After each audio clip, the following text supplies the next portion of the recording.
욥기 40장 1절부터 14절까지 말씀입니다. 욥기 40장 1절부터 14절까지 말씀을 우리 한 절씩 교독하도록 하겠습니다. 욥기 40장 1절부터 14절까지 말씀입니다. 제가 먼저 읽고 다 같이 한 절 읽는 방식으로 교독하도록 하겠습니다. 교독합니다. 여호와께서 또 욥에게 일러 말씀하시되 트집 잡는 자가 전능자와 다투겠느냐? 하나님을 탓하는 자는 대답할지니라. 욥이 여호와께 대답하여 이르되 보소서, 나는 비쳐나오니 무엇이라 주께 대답하리이까? 손으로 내 입을 가리일 뿐이로소이다. 내가 한번 말하였사온즉 다시는 더 대답하지 아니하겠나이다. 그때에 여호와께서 폭풍우 가운데에서 욥에게 일러 말씀하시되 너는 대장부처럼 허리를 묶고 내가 내게 묻겠으니 내게 대답할지니라. 내가 내 공의를 부인하려느냐? 내 의를 세우려고 나를 악하다 하겠느냐? 내가 하나님처럼 능력이 있겠느냐? 하나님처럼 천둥 소리를 내겠느냐? 너는 위엄과 존귀로 단장하여 영광과 영화를 입을지니라. 너의 넘치는 노를 비우고 교만한 자를 발견하여 모두 낮추되 모든 교만한 자를 발견하여 낮아지게 하며 악인을 그들의 처소에서 짓밟을지니라. 그들을 함께 진토에 묻고 그들의 얼굴을 싸서 은밀한 곳에 둘지니라. 그리하면 내 오른손이 너를 구원할 수 있다고 내가 인정하리라. 아멘. 네, 오늘은 내 손이 너를 구원할 수 있겠느냐? 내 손이 너를 구원할 수 있겠느냐? 라는 제목으로 본문의 말씀을 함께 살펴보도록 하겠습니다. 우리가 욥기를 읽으면서 확인한 것은 욥이 경험했던 비명과 고통과 분노와 아우성에 대한 하나님의 대답이 우리가 기대했던 것과는 조금 다르다라는 것일 겁니다. 하나님께서는 욥에게 천지창조를 말씀하시고 온 우주와 그 질서에 대해서 말씀하시고 심지어는 야생동물들까지 동원하셔서 말씀을 하십니다. 이 내용을 잘 살펴보지 않으면 한눈에 우리는 도대체 하나님께서 무엇을 말씀하려 하시는가 파악할 수 없는 어려움을 만나게 됩니다. 오늘 본문에서 하나님께서는 내 의를 세우려고 나를 악하다 하겠느냐라고 질문하고 계십니다. 이 질문은 욥의 대답에 따른 하나님의 반문입니다. 그리고 욥은 하나님의 이 말씀을 듣고 할 말을 잃게 됩니다. 욥기 서두에도 언급되지만 욥은 까닭없는 고난에도 분명 하나님을 놓지 않았습니다. 야고보서에서도 욥의 인내에 관하여서 증언할 때 긍정적인 평가를 하고 있습니다. 그렇지만 분명 욥은 하나님의 일하심을 이해하지 못하는 자신의 불만과 그리고 하나님을 향한 질문으로 가득 차 있는데요. 분명 하나님을 믿고 있고 또 그 믿는 것을 포기할 수는 없는데 도무지 하나님이 일하시는 방법이 이해되지 않을 때 나오는 비명인 것입니다. 그리고 이것이 욥에게만 있는 것은 아니죠. 모든 믿는 이들이 경험할 수 있는 현실입니다. 우리는 결국 최종적으로 우리의 신앙이 승리할 것에 대하여서는 의심할 수 없습니다. 그리고 하나님께서 우리를 사랑하신다는 것을 잘 알고 있습니다. 그분께서 우리를 사랑하심을 독생자를 보내심과 또 그분께서 십자가의 죽으심을 통하여 명확하게 보여주셨음을 우리는 잘 알고 있습니다. 그렇지만 신앙생활을 만족하며 하나님께 항복하고 살아가는 사람은 아주 소수입니다. 그렇다고 불만이 있는 사람, 또 하나님의 일하시는 방법을 이해하지 못하는 사람이 믿음이 없는 것이냐? 그렇지 않습니다. 욥이 그러했던 것처럼 분명 하나님을 놓을 수는 없는 것입니다. 문제는 우리 대다수가 이해가 안 돼도 어쩔 수 없이 믿고 있다라고 하는 데 있겠죠.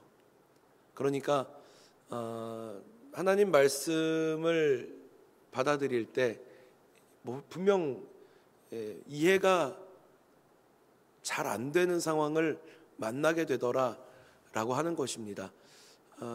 아무래도 저는 이제 청년을 대상으로 사역을 하다 보니까 요즘 청년들이 가지고 있는 고민, 걱정에 대해서 많은 관심을 가지고 있습니다. 우리 교회 청년들과도 많은 대화를 나누면서 그들의 고민, 생각 이런 것들을 좀 이해해 보려고 노력하고 있고, 또 같이 고민하려고 노력을 하고 있고, 그리고 또 많은 매체들을 통해서 시대와 현 시대를 살아가는 청년들이 가지고 있는 고민에 대해서도 많이 생각을 하려고 합니다.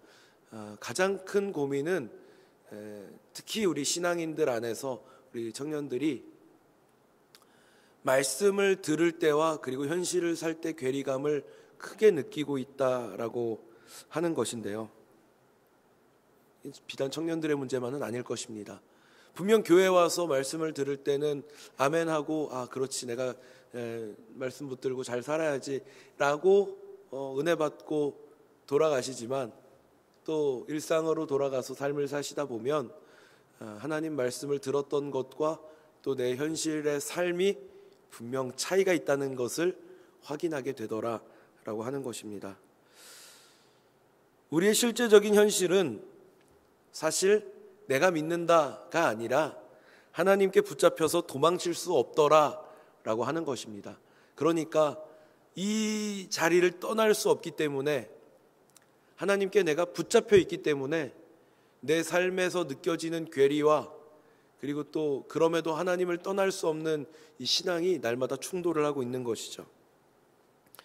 우리가 이 하나님이 창조주이시고 우리의 구원자이시고 심판자이심을 알고 믿습니다. 고백하고 있습니다. 우주의 역사가, 또 시간의 흐름이, 개인의 운명이 하나님의 선하심과 의로우심 안에서 결국 승리하는 자리로 우리를 이끌 것임을 알고 있습니다. 그리고 고백하고 있습니다. 그런 것 치고도 우리 삶은 참 만족스럽지 않다는 것이죠. 욥기는 이걸 지적하는 겁니다.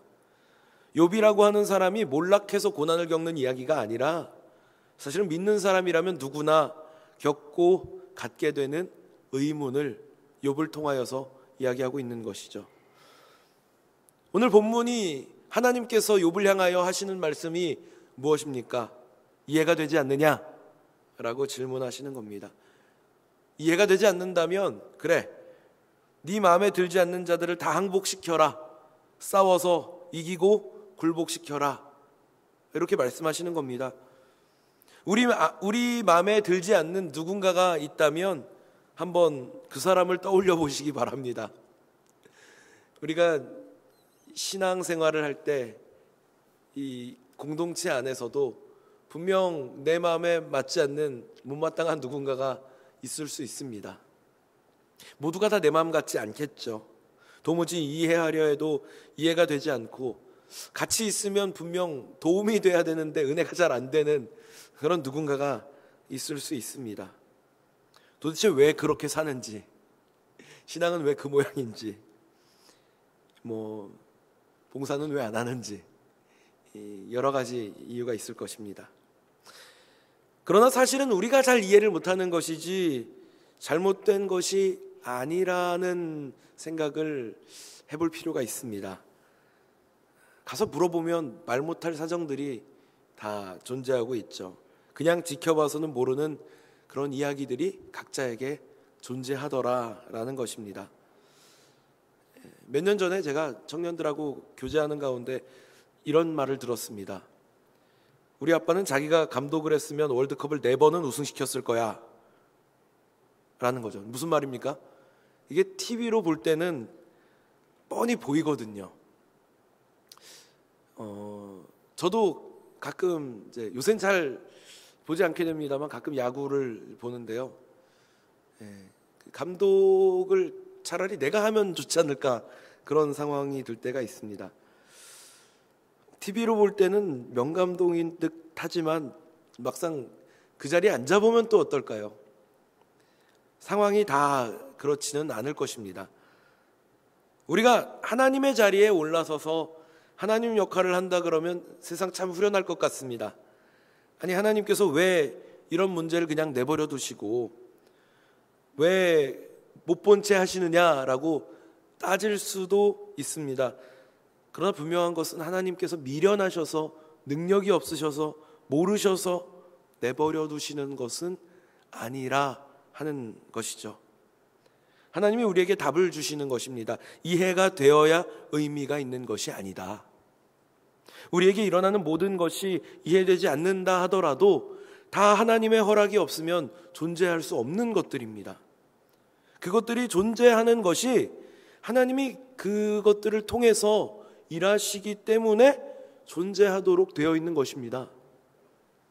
욥이 무엇이 이해가 되지 않는 겁니까? 자기가 당한 고난과 현실이 이해되지 않기에 불만입니다. 자기가 고난에 처한 것이 불만이 아니라 고난에 처하게 된 상황이 이해가 되지 않는 게 불만입니다. 하나님은 인정합니다. 그런데 그분이 일하시는 방법에 불만이 있는 겁니다. 그러면 이 문제는 어떻게 풀어야 할까요? 하나님이 일하시는 방법도 인정할 수 있어야 한다라는 것입니다. 그러나 그러기에 욥의 이해가 부족합니다. 이게 우리 수준이기도 합니다. 하나님이 우리 이해 범위 안에서 일하신다고 한다면 글쎄요, 그게 우리한테는 좋을지 모르겠습니다만 그럼 그분이 정말 하나님일 수 있을까요? 제가 신학교 다닐 때 많이 들었던, 특히 조직신학 시간에 많이 들었던 이야기가 있는데요. 유한은 무한을 담을 수 없다. 유한한 우리 인간이 무한하신 하나님의 모든 것을 다 이해할 수는 없을 것입니다. 하나님이 우리 이해 범위 안에서 일하신다면 분명 우리에겐 후련할지 모르겠지만 그분은 하나님이 아니실 것입니다. 하나님은 모든 창조물 위에 창조주이시고 주권자이시고 공의로우신 분이시고 목적을 가지고 계시고 이루시는 분이십니다. 이것을 인정한다면 우리가 하나님을 다 이해할 수 없음도 인정할 수 있어야 하는 것입니다. 욥기는 이제 결론부에 도착했습니다. 그런데 욥기의 결론에 다다르려면, 욥기를 마무리 지으려면 이 부분이 해결되어야 하는 것입니다. 하나님께서는 우리 인간들을 향하여, 우리 피조물을 향하여 너 스스로 내 손으로 너를 구원할 수 있겠느냐라고 질문하고 계십니다. 마치 예레미야 선지자의 입을 통하여서 표범이 그 얼룩점을 지워버릴 수 있고 그리고 흑인의 피부가 새하얗게 바뀔 수 있다면 너 스스로도 너를 구원할 수 있을 것이다 라고 말씀하셨던 것처럼 우리에게는 하나님과 같은 능력이 있지 않습니다.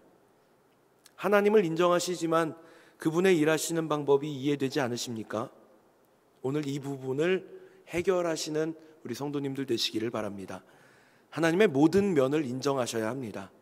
우리의 이해를 아득히 뛰어넘는 만물의 창조주이시고 만유의 주제가 되시는 지혜의 근원이심을, 그분이 하나님이심을 인정하시고 때로는 하나님의 일하시는 방법이 마음에 차지 않더라도 그분께서 우리의 구원자가 되심을, 그분께서 선하시고 온전하신 뜻으로 우리의 인생의 일거수일투족을 살펴보고 계심을 인정하시는 우리 성도님들 되시기를 축복합니다. 기도하겠습니다. 은혜가 풍성하신 하나님, 저희의 삶은 어쩌면 내가 믿는다는 착각 속에서, 내가 해낸다는 이해의 부족 속에서 하나님의 일하심에 대한 불만으로 가득 차 있지는 않은지 돌아보게 됩니다.